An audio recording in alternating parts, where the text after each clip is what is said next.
Greetings from Tromaville. I'm Lloyd Kaufman, president of Troma Entertainment and creator of The Toxic Avenger, and also a huge admirer of the talents and the wonderful humaneness of Zac Amico. You're going to see a wonderful documentary called Rejected from... what is it called? You're going to see a wonderful documentary called The Jersey Devils Reject. And Troma has been rejected from just about everything for 46 years, and I have been rejected not just from festivals, but from restaurants and pet stores for 50 years. So viva Zak Amico.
Described as, crazy, insane, masochistic, dedicated, a psycho, real ass dude. Do you feel that there is objective truth to those, or do you perceive yourself differently than those colorful descriptors?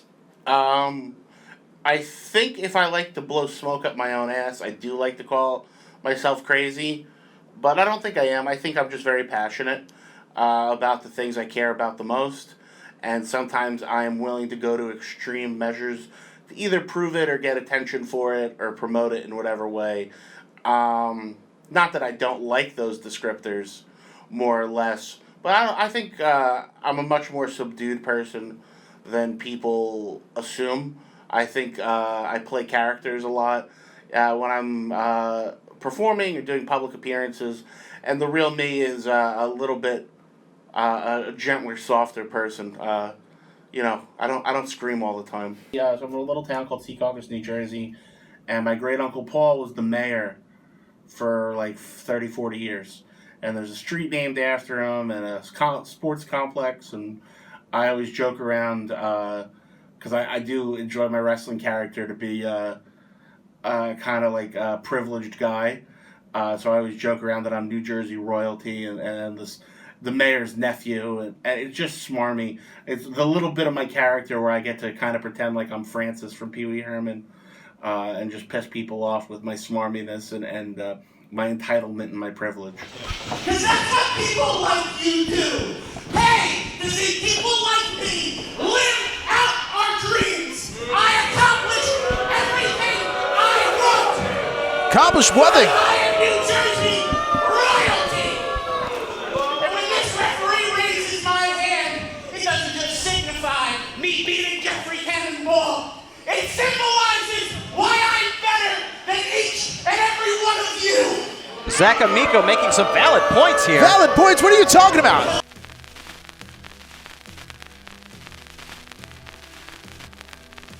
I think when I was a kid, I've always wanted to be in entertainment. I've always wanted to be an actor. When I was a little kid, I would do talent shows with a joke book and want to be a comedian. And I was always kind of pushed towards something safer than that when I was very little. I was always told, my dad was a welder. And, my dad's ideas for me was to go to engineering school. I think it was up to my dad, I would have been the kind of guy who wears a hard hat and a white button down and jeans and checks out job sites with a pencil behind his ear. Right around probably 4th or 5th grade, I started doing plays. And I got very into performing. And right around then, I think I realized I wanted to do more and more with entertainment. And then right around 12 or 13 was right when I started to get obsessed with horror movies. And that was it. That was the point of no return with being, I think, a card-carrying normie in society. I've always wanted to be a part of art and just making fringe art, especially after that. And it was very much right around that point of starting to collect horror movies in like late 6th, 7th grade probably. To tell me about, sit down on the bed. She goes, you wouldn't believe it. Henry brought in a peanut butter sandwich for lunch. I said, you get the fuck out of here right now. Turns out Henry's parents packed him a peanut butter sandwich for lunch. And I don't know if people know this, but that is a big no-no in schools now. And because he had a peanut butter sandwich, he had to go across the street to a park to eat lunch by himself. Because he's a dumb little kid, he cried. And the whole class is dumb little kids, they cried. And because my girlfriend is a wonderful, supportive person, she also cried. I said, oh my God, I'm so sorry, that's horrible. I apologize, I hope you got through it okay. Do you have a kid with the peanut butter allergy in your class? And she went, no. But the kids in my school get the peanut allergy so bad that if anyone in the building eats peanuts and breathes the dust, it could kill them on contact. Guys, I am convinced only white people could develop immune systems this week. So the way I got into comedy, like I said, when I was a little kid, I would do talent shows with like a joke book, or I remember one time I went on stage, and it was not Halloween time. It was like middle of the year, and I went on stage with a Halloween card that had jokes on it, and I'm like 5 years old, and I was reading the jokes from this Halloween card, and I went to school for film. I went to NYU, Tisch School of the Arts, and in my senior year, I took a class called New York Comedy, or the history of New York comedy. And our final was either a paper or do 5 minutes at a comedy club. And I did the 5 minutes, and I wound up meeting Big J. Okerson, who closed the show out. And then they invited us back for another show.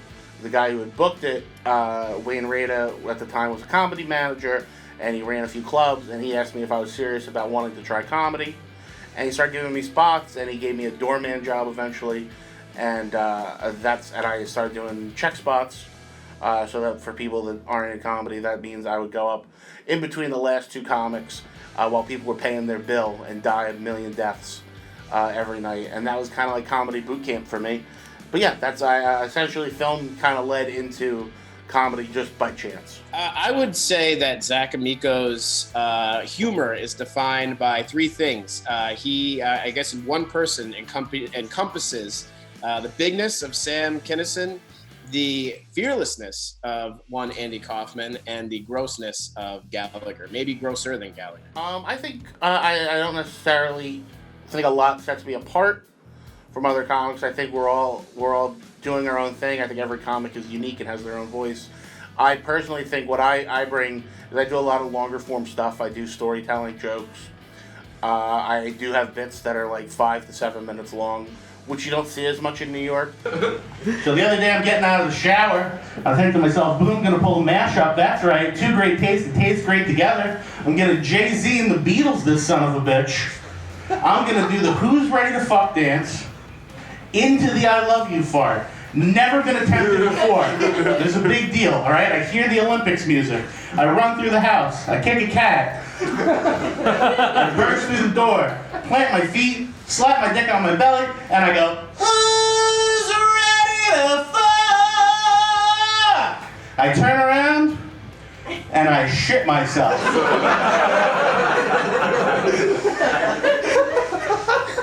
Now guys, a lot of thoughts go through your head when you just shit yourself in front of the one person who's still willing to kind of fuck you sometimes. If you remember from the beginning of this story, I did not shit my pants, nay. I was naked. I shit myself. I think my favorite joke I do is my closer. Which is why I was very intrigued when my dad took me aside on my 24th birthday to tell me that he had been waiting 20 years to tell me a story, and that he promised he was going to wait until I was ready. It's like, okay, shoot. We're in his truck, we're driving to a diner in Jersey. He says, all right, let me paint a picture for you guys real quick. I'm 4 years old. I am adorable. Big head, blonde hair, glasses, tiny. Was like Jerry Maguire kid, real photogenic. Wake up, my dad is in bed with my mom. My dad is now on my third stepmom, or as I call her, new mom. That's my favorite joke, and it doesn't always do the best, but I have to close with it because it's so gross. My dad's in bed with my mom. 6 a.m. I hop in the bed with them and I start feeding my dad popcorn. Beautiful father-son bonding moment, right? Oh, adorable. Popcorn. 6 a.m., sun's coming up, father-son bonding moment over a snack. How nice. My dad thinks to himself, hey, this kid can't reach the microwave. Where's this popcorn from? He says, hey, buddy, where'd you get the popcorn? I went, the garbage. He went, oh, okay. And my dad eats some garbage popcorn. He tells me it tastes funny. He goes, hey, buddy, let me see that bag of popcorn you found in the garbage. I went, okay. Hand my dad the bag of popcorn. What my dad found in that bag of popcorn was what he described to me 20 years later in that truck as, quote, unquote, his loaded rubber from the night before. And I don't consider myself like a gross out comic or like, I'm not trying to offend people. But that joke to me feels like the same way when you watch Dead Alive. It's just so visceral, and to watch people either hate it or love it or whatever is very entertaining. I feel like it's almost like a splatter film of a joke. Now guys, listen. I do this professionally. I have a way with words. I can use alliteration, flowery language, anything I want. Any tools or tricks of the trade to make any situation or joke palatable for any given audience's comfortability. When I was 4 years old, I ate my dad's cum. Now,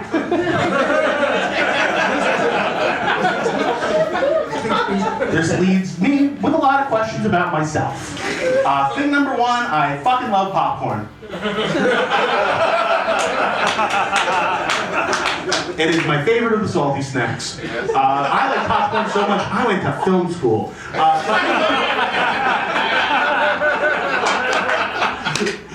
Thing number two, I am terrified of every birthday for the rest of my life to possibly find out another story where I ate a family member's cum.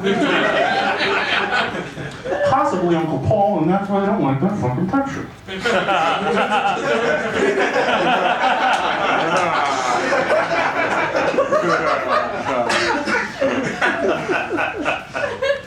Thing number three, what kind of a shitty kid was I that 4 years into this, my dad was still begging it with my mom. Mom number one, mom original recipe. And then I remembered the kind that wakes you up at 6 a.m. and feeds you cum-covered kettle corn. So I said earlier that I took class at NYU called New York Comedy, and through that I met my manager at the time. And the first weekend of spots he booked me on, I remember, was the weekend Greg Giraldo passed away, or the week after Greg Giraldo had passed. And a lot of comics did not want to come in and do their spots. And that was kind of how I got my foot in the door at my first club. And Louis J. Gomez was also on that show. And he, at the time, had his first podcast, Hammer Fisting, which was an MMA podcast. And he took a magic marker and wrote Hammer Fisting, subscribe on iTunes, on my arm. And that was my introduction to Louis. How about it for the Puerto Rican rattlesnake himself, Louis J. Gomez!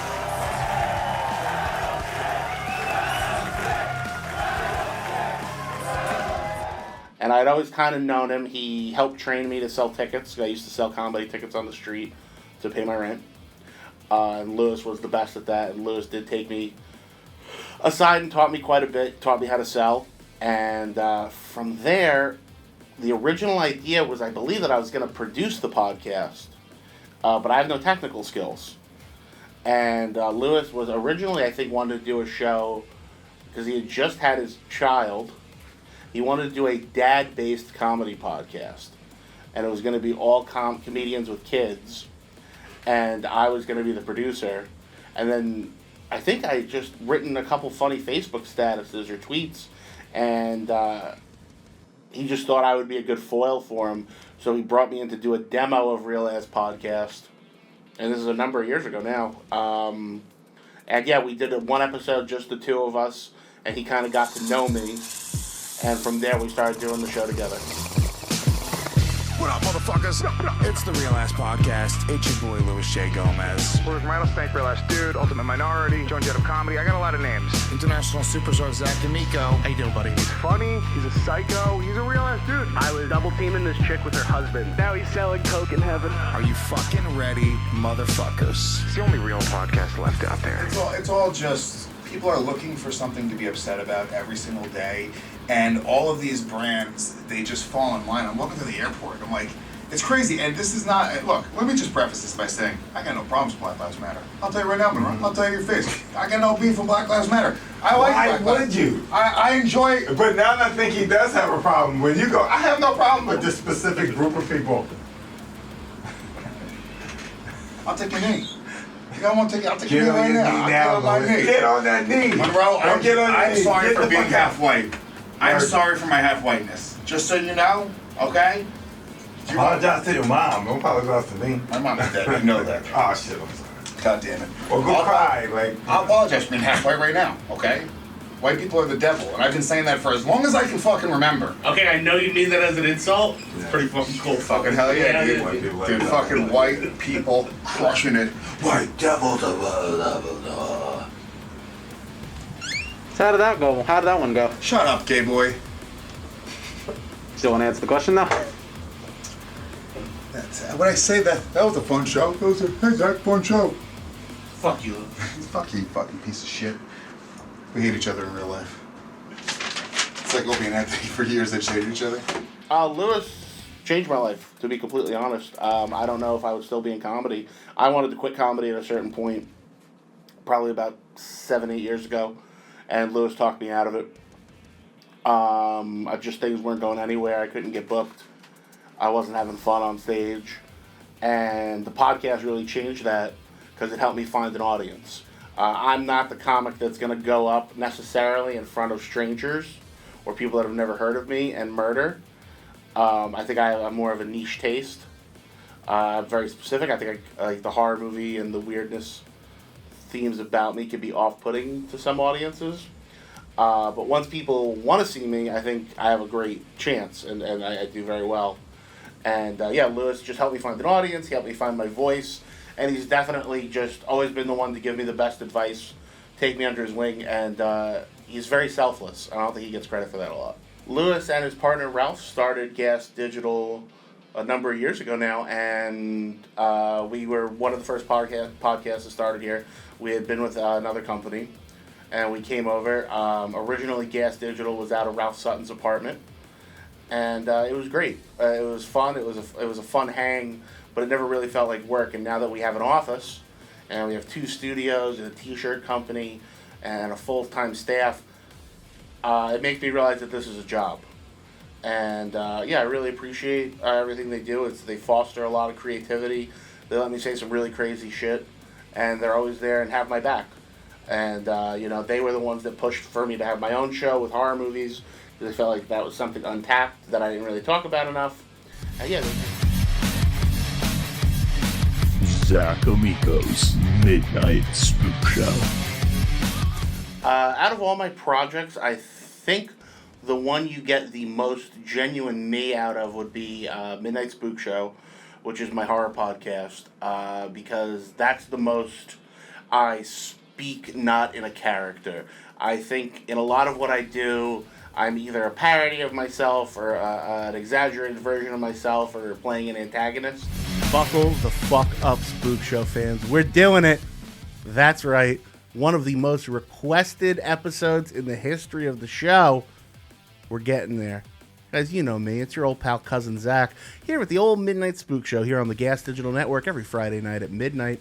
And with Midnight Spook Show, that's the me that really exists and my genuine love of the art that I talk about and that I participate in. So, how was August Underground? It was gross. It was gross and excessive, and it was mental Olympics to sit through. I'm glad I watched it on the show, but I don't know if we talked enough. I feel like we tried to make it funny, but that was a tough one, man. And I gotta watch 2 more of those now because I said I was gonna do the trilogy, and I'm a man of my word. Give me the money shot. What was the money shot of this one? The money shot of this one was a woman being tortured in a chair, and they put her own poop back up her butt.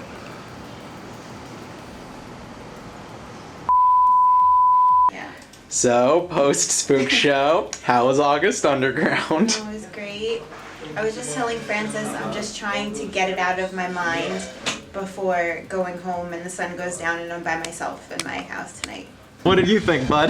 That was literally the craziest shit I've ever seen. I'm not going to be normal for at least a month. Literally. Wild. It was insane. Okay. See you guys. And yeah, they've just been very thoughtful, very creative. And the thing Gas does that no other podcast network that I think does is they give you a base pay even when the show's just starting. You don't have any advertisers. They give you enough that, you get a cab there, you get a little bit, you can have dinner. Just enough to get you started, and just to see your words turn into money right away like that is a very promising thing, and you realize this is something I can do for a living.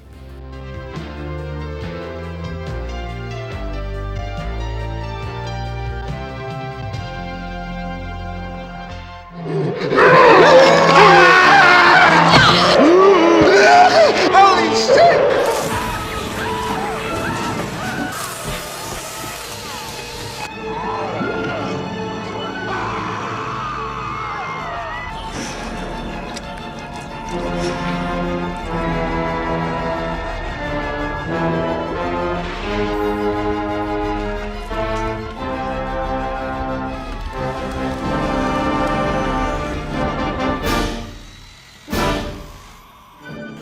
Troma Films is the world's oldest independent film company, coming up on its 45th year of making truly independent cinema.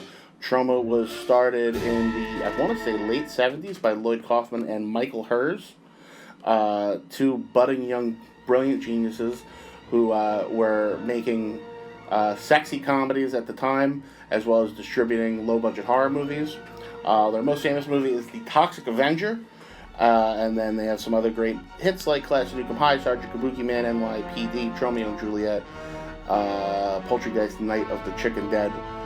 They've been making 5-cent movies for 45 years, and they are a huge influence on tons of filmmakers, and you see at least residue of their style in all sorts of independent cinema to some of the biggest film companies in the world.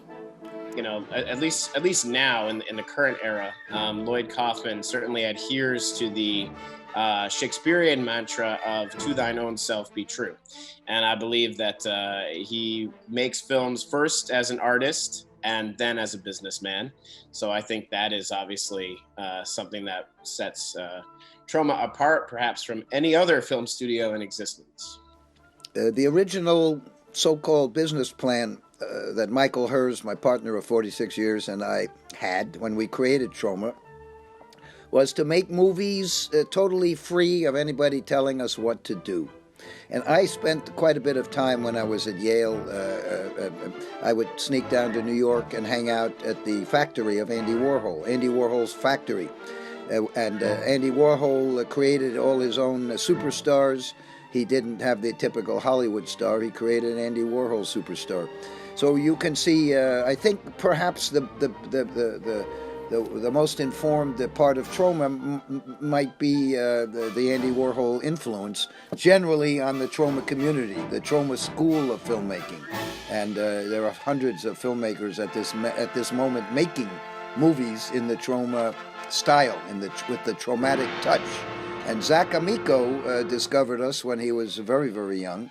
I saw the first Toxic Avenger when I was 13, I saw it on, I got a copy of it Suncoast Video because I had recognized the character from the Toxic Crusaders cartoon show. And with no hyperbole, I watched it once, rewound it, watched it again, and went and told my parents I wanted to make movies.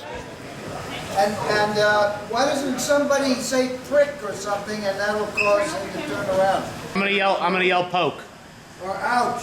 Okay. I can definitely hear. Poke, okay? I think you're saying woke. Say ouch. Lloyd Kaufman is the creator of The Toxic Avenger and the co-owner of TROMA Film Studios. He is a senior citizen psychopath, and he has been directing movies for 50 years. He is a tyrant and a sweetheart and a crazy person and a very loving, doting, wonderful person. Lloyd has been making movies for half a century, and very few people know more about how to make a movie for no money than he does. We take a long time to make our movies, and we call ourselves the TROMA team for a reason. It is a team. It is a factory, very similar to Andy Warhol's factory, just totally nowhere near as successful. With that being said, he is also not a very attentive director. Lloyd pays attention to every single thing that's going on except the movie. You could have somebody giving the performance of their life, and Lloyd is more concerned that somebody in the background has on a white shirt and it's distracting him. Lloyd's taught me everything there is to know. I think about making no-budget movies, and he kind of plucked me out of nowhere. I was an intern at TROMA right out of college. I had made 2 movies, Schizoid Sluts from Planet Fucktard, and then Schizoid Sluts 2, Franken Sluts. And I mailed them to TROMA. They called me in for a meeting, and I wound up starting to intern with them a few days a week right out of college while I was still selling comedy tickets. I was doing both at the same time. He showed up one day right here in this very office, and I could see he loved cinema, he loved independence, and he was a shit disturber and a decent human being. And, as Chaplin says, we are citizens of the world, and Zak Amico is indeed a citizen of the world. I left TROMA for about a year, and I saw that they were having auditions for their new movie, Return to the Class of Nukem High, which became Return to Nukem High Volumes 1 and 2. And I think I auditioned 4 or 5 times, and all I said was that I wanted to die. That's all I cared about, is I just wanted to die in a TROMA movie. On Return to Nukem High and Return to Nukem High, originally Zach was hired as a second assistant director to locate and sign up what you would call extras. We call them actor persons, because we don't want a difference. We want everybody to be equal.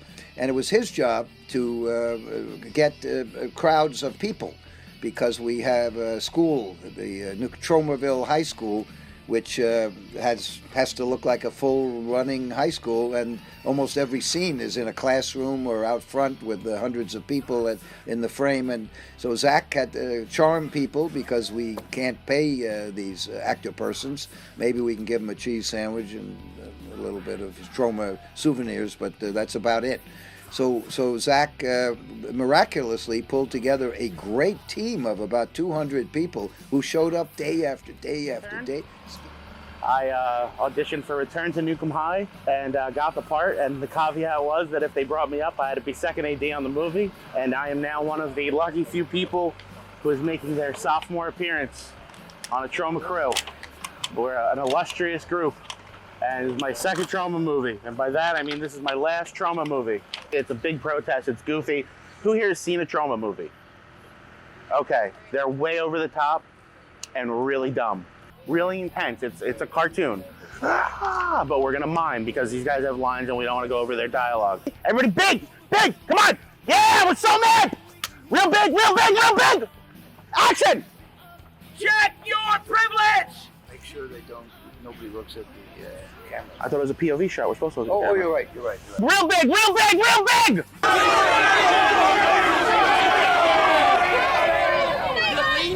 Cut! Thank you guys! Thank you, Zak Amico!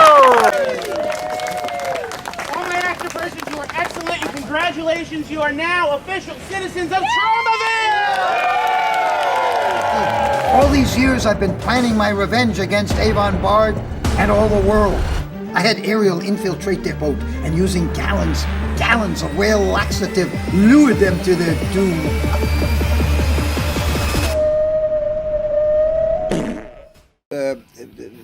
Since I have known Zach for almost 10 years now, I thought what a great idea if Zach would be willing to be on the set of Shakespeare's hashtag, please, it's hashtag Shakespeare's Shitstorm. And I hope that people enjoy that title. But fortunately, Zach had a little hole in his schedule, which ended up being about 3 months, I think. And he was on the set every day, not just he created his own part, and I think he wrote his own lines, and he's hilarious. And he basically, we were together on the set the whole time, and whereas he was hired as an assistant director slash actor person, featured actor, major actor person, he and ended up basically writing and directing a lot of the movie, and he has a credit of associate director, a credit which I don't believe I have given to anybody except James Gunn and Chelsea Holland. But the Zach would come up with wonderful lines and improvisation that both for my part of Prospero and almost everybody else. Great alliteration, great funny jokes that get laughs. We've seen it. I've seen it in the previews and focus groups of hashtag Shakespeare Shitstorm. When I had originally auditioned for Return to Nukem High, one of the questions on the Troma audition form was, are you willing to do nudity? And I am no stranger to getting naked for laughs. It's funny every time. A big fat guy with a tiny dick with a ring through it. And it's funny every time. And in Terror Firmer, which is one of the great Troma movies, Yaniv Sharon plays a Troma intern who winds up getting stripped naked and runs through Times Square. And it's hilarious. And they did that at the Cannes Film Festival. They had Yaniv run around naked. So when they were promoting Return to... and then I wound up doing a bunch of nude scenes in Return to Nukem High because I immediately got naked in my audition. And I think Lloyd saw my dick ring and was just like, never had one of those before. In the movie or in himself. And they were going to Return to Nukem High, premiere at the Cannes Film Festival. And the producer, Justin Martel, thought, well, we should have Zach do the naked run, and we'll film it for the documentary we're shooting for it. And, of course, because I like to up the ante, I actually did it 3 times. I did it up and down the Croisette in front of the main building. And then I did it again in front of the hotel that all the celebrities come out of, in front of the paparazzi. And then I still hadn't gotten in trouble. So I did it at Le Petit Majestic, which is the bar all the Hollywood bigwigs go to make deals after the day's screenings. So I run out naked. We have cameras set up. And I just get drilled by a cop. Tackled, right? Thrown into a wall. And Catherine Corcoran, who's in the movie, she speaks French. So she's running over saying, he doesn't speak French, he doesn't speak French. I have no wallet, no phone, nothing on me. I have cash and Lloyd's business card to call him for when I get arrested. Because I didn't want to go to jail with all that shit on me. Instead, the cop just pulled up my pants and went, this is forbidden, go home. So then we didn't have a lot of good footage. I just kept getting away with it. So this is definitely illegal, but I walked up and down the main block at 1 o'clock in the morning, just walking up to random groups of scary looking dudes with my dick out until somebody would punch me in the face on camera. And eventually, they're like soccer hooligan type dudes. And they told me I had no respect for the people of Europe. And I went, you got that right. And this guy was so good at punching in the face.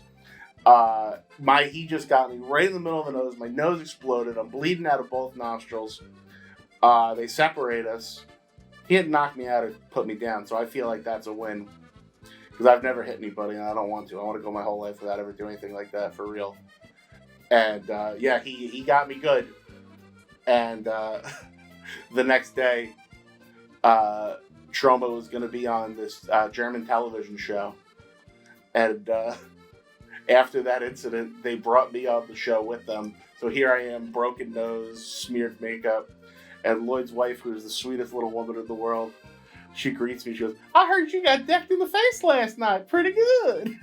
And he loves art, and obviously he loves wrestling, but I don't know that much about what he does with the wrestling, other than I follow him on Instagram, and it scares the shit out of me. You see him almost, I see him almost bleed to death. Oh my God! Yeah. Oh Jesus. That was scary for all of us.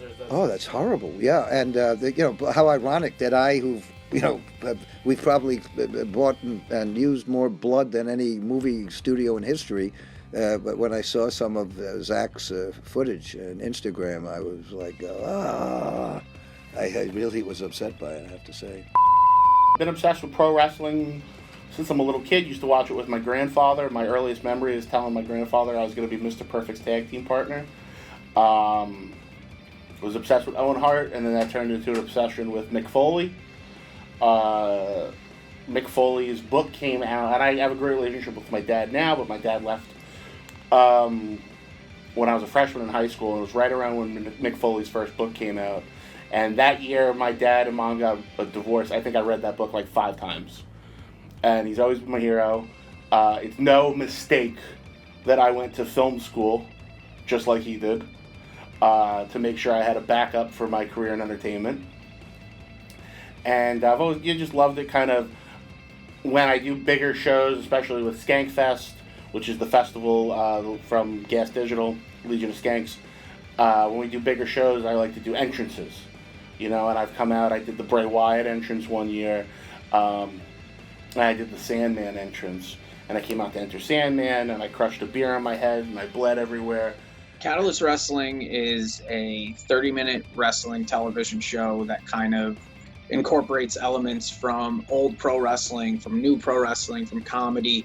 It's just the attempt to be something different and be seen in the wrestling landscape. We run with a DIY ethos. We have the lowest budget of any show on television in terms of wrestling, and that's really what it is. And it's somewhere where we don't just want wrestlers. We want the entertainers. We want to make it a thing, not just like, oh, these are 2 guys fighting in an arena on television and have it be bullshit. We're very story based. We have a great roster.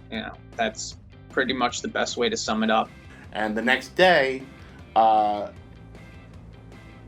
of the owners of Capital Wrestling at the time, now Catalyst Wrestling, was there, and I showed him my forehead. And I have a bunch of scars from years of doing crazy, dumb stuff. And I showed him some of my scars. And we just got talking about wrestling, and he invited me out to a show. And from there, he asked me if I'd be interested in being an on-screen character. And that kind of has morphed into me becoming a manager. And every once in a while, I get my ass kicked. Live in 5, 4, 3, 2. Ladies and gentlemen, rising from the swamps of Secaucus, and that's Secaucus, not Secaucus, standing at 7 feet tall, the Meadowlands Monster! Oh! The Meadowlands Monster making it work.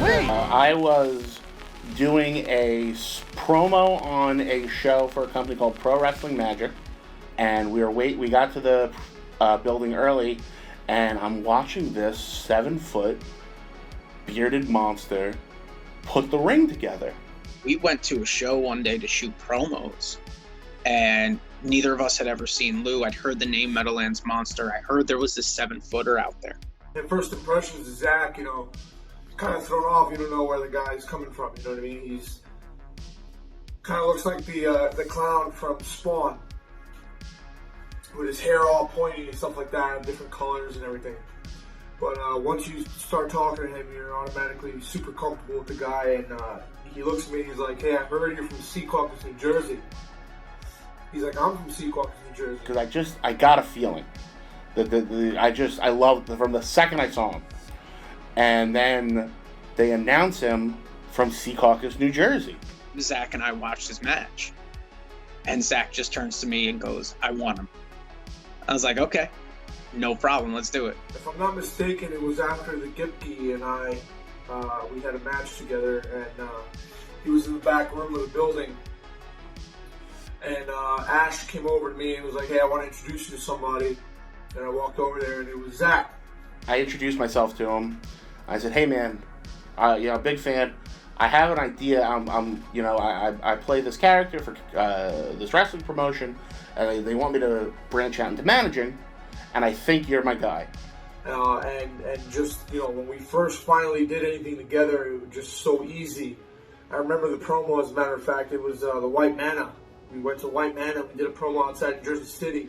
And the first promo we did was in front of White Mana in Jersey City, which is a hamburger spot everybody goes to when they're drunk. Wrestling, I stand here before you, Zak Amico, the Jersey Devils Deacon, in front of a monument, a staple of New Jersey culture, White Mana, the end of many a debaucherous evening. And the man next to me isn't here to end any other wrestlers' evenings. He's here to end their careers, towering over his competition at 7 feet tall, rising from the swamps of Sea Caucus, and that's Sea Caucus, not Secaucus. Get it right! You put them together and they paired so well. And it was one of those things where it's like, all right, now what do we do with this? We have these two, what do we do with it and everything? And that's how you kind of ended up at the horror show where it is, which is usually just me and Zach kicking ideas back and forth through Facebook Messenger as to like, hey, what about this? What about this? Like the adding of Lucas and all this stuff. Zach has a fantastic mind for wrestling. And it just clicked. It worked. The original pitch for the group, for me and his pairing, was, as I said, we were Jay and Silent Bob beats Paul Bearer and The Undertaker. And now it's kind of morphed in that we have like a more of a freak show feel, and I do the wild makeup and the hair. And yeah, of course there's the Paul Bearer Undertaker influence, as well as a bunch of other people that I steal bits from: Blue Meanie, Dusty Rhodes, Michael P.S. Hayes. And just every time I'm in the ring with them, it feels right. Like every time I come out with them, it feels right. We complement each other very well. We're very good friends in real life. And when we're heels in Catalyst Wrestling, it is so fun because I get to talk so much shit. And here's this 7-foot behemoth next to me, so nobody can really get at me. And it adds to the whole weasel heel to have somebody so big and so scary to be a mouthpiece for. And he's everything we do I love, but I think my favorite was it was very $1 Million Man-esque at Skankfest when we did a show at the comedy festival. We did a fake drawing for the winner of a charitable donation. It was like, whoever donated the most money to this charity gets an in-ring photo opportunity. And we made up a guy, and he came out, and we went to take the picture. And Big Bruno choke slams him and beats the shit out of him. And that was my favorite because it felt like old time. It felt like 70s, 80s wrestling. And the people were pumped up. And it was such a simple bit. And it worked so good. And it was just good, old-fashioned heel heat. Because I'm a heel. Motherfucker. My match was Adam Payne when I won the Dark Horse Championship. That was a big night for me, and to share that with people, and then just having someone like Zach be my manager and kind of like represent a new age of Paul Bearer and Undertaker, it kind of felt really good.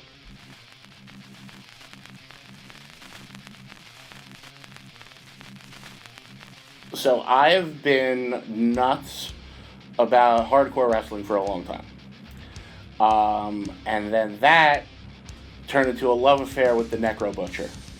The Necro Butcher is one of my favorite match ever is Necro Butcher Samoa Joe. And I love all that hardcore stuff. I always thought, hey, that looks fun. I don't know if I could do it. The thing that sets deathmatch wrestling apart from other forms of wrestling is really just the sheer chaos of it, the violence involved in everything.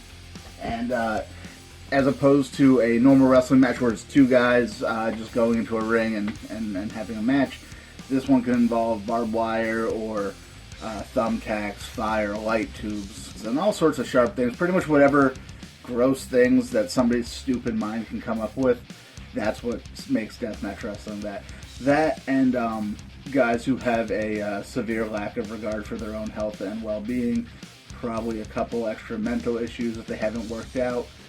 When they brought me into Catalyst, it was discussed, oh, maybe you'll wrestle one day, or at least do like manager kind of stuff where you get beat up. And a little sign language, and oh my God, staple gunning the face. And then more and more we started talking about maybe doing a program with a deathmatch guy. And I actually found out that Jeff was a fan of TROMA. So I just kind of had it in my head, like, yo, dude, would you do a death match with, like, Jeff Cannonball? Because Jeff had the TROMA shirts and stuff like that. And Zach popped. He's like, yes, I want to do that. He actually has a shirt that's designed after the Toxic Avenger. And one of the owners of Catalyst knew that. And he kind of put us in contact, a few brief discussions, and we got along right away.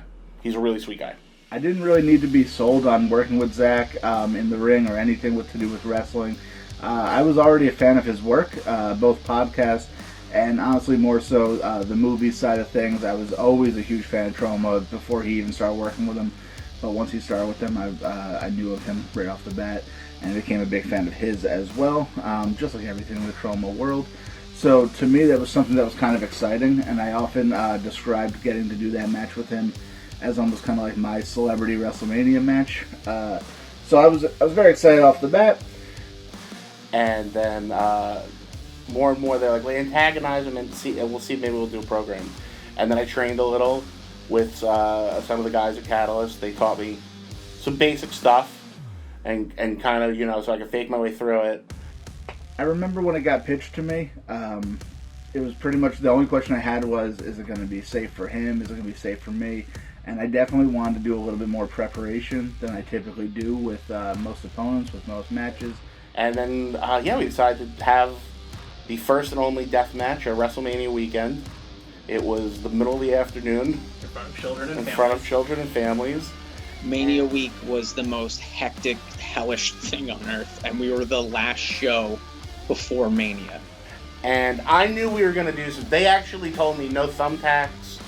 I wanted to take the Kenzin, which is a gardening tool. I wanted to do a little more of that. But they said, let's try not to make it too bad. Little did they know.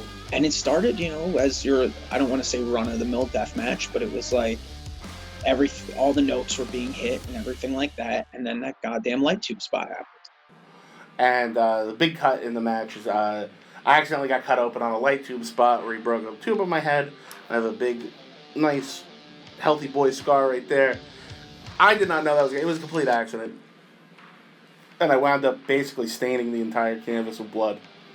I knew what I was getting into. I didn't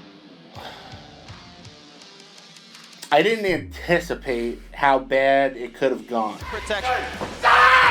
But Cannonball popping right back up. No. Busting it over the head of Zak Amico. Now, I loved it, and I was fine. And I think the most important part of that match is that I didn't break character, and that after I got pinned, I'm laughing and smiling in the barbed wire. He wanted this, Harry. This is your friend. This is your guy, someone you hired. Maybe your mental faculty should be in question here. Look, I mean, I'm not surprised by the outcome here. I don't think anyone is. This is what Zach wanted. And I just... It was violent. It was very violent. They went home and everything. I waited like 2 or 3 minutes just for Zach to get his bearings back. I walk into the back, and there's just blood all over the place. Cannonball setting up for it. Cannonball! Oh, my God! Oh, good Lord. Jeff was very good. Jeff really took care of me. We went to the H2O facility together and walked through the match a bunch of times. He took great care of me. He made everything as safe as possible for me. He took great care of me. And then it was wild. My two of my best friends were there. My friend Seeger cried. I was worried. I mean, I was really, honestly, I was actually kind of pissed off, to tell you the truth, just because I'm like, you know, you're gonna kill yourself, like, doing this for a handful of wrestling fans in like a dingy like arena in New Jersey. Like, that's what you're choosing to do. After I went through that initial shock, I mean, I understand why he does it, but I was still shocked nonetheless, and I don't ever want to see it again. People were a little worried about me, especially because I'm not a wrestler and I got my ass kicked that bad. But I mean, that was a dream come true. That couldn't have. In retrospect, it was perfect. It was everything I ever wanted. Like, if that was the only thing I ever did in wrestling, life well spent. And now he's got this giant Abdullah the Butcher scar on his forehead. The scar sucks. But at the same time, you know, I wasn't that good looking to begin with. I'm not that worried about it. And it kind of, I think, adds to the whole character that I have established. Healing it stunk, but whatever. And, you know, it's just the same as like my tattoos or piercings or anything like that. It's got a story behind it. I'll always remember that day. And, you know, is it necessarily the best thing to have? No. But it's part of my life and who I am. And I like who I am and what I do. And that's part of what led to it.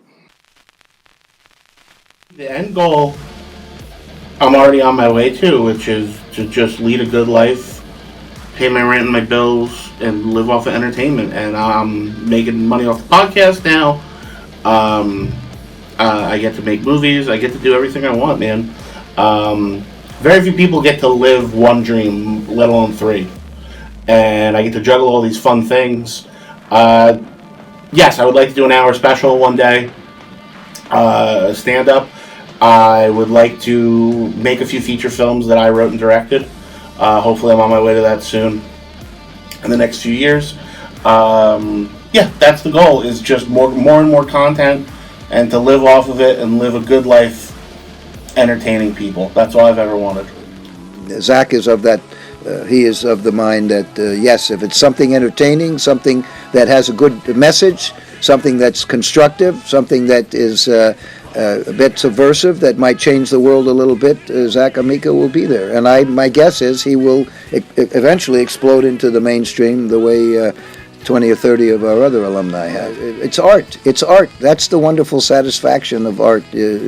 Show it to people. Get people to see it. If you're there for the money, don't do it. You can become a hedge fund. You can be a shoe salesman. You can make money in a lot of other ways without as much trouble and disappointment and getting shitted on. So do what you believe, and if you're going to go into any art form, make sure you're sincere and that you love the art, and don't do it to walk red carpets or wear a $200,000 costumes and on the Cannes Film Festival. That's obscene. It's obscenity. Of course, in New York, it's called sophistication. It took me a lot longer than most people to find myself. I was always into weird stuff and being funny. I lacked the confidence for a long time to represent myself the way I wanted.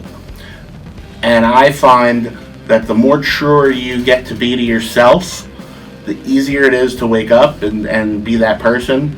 And not everybody gets to do what I do. You know, some people have to wear uniforms for their job. Some people can't have tattoos. Some people have things they have to represent themselves as. And that's okay too. But because I don't think being an individual or being a weirdo or being who you are is necessarily outward. I think the most important thing is to be true to yourself and love what you love and be passionate about it and not be afraid to discuss it and bring it out into the world and bring yourself, because the most important thing you can always be is genuinely you. And I know there's a lot of people in the world that don't get that opportunity, and I'm very, very lucky. Be yourself and to have fun with it. And the more you are yourself and celebrate who you are, the more you'll find people who are themselves and celebrate themselves and the more fun stuff you can do together. Keep it going for Zac Amico, everybody. Keep it fucking going for him.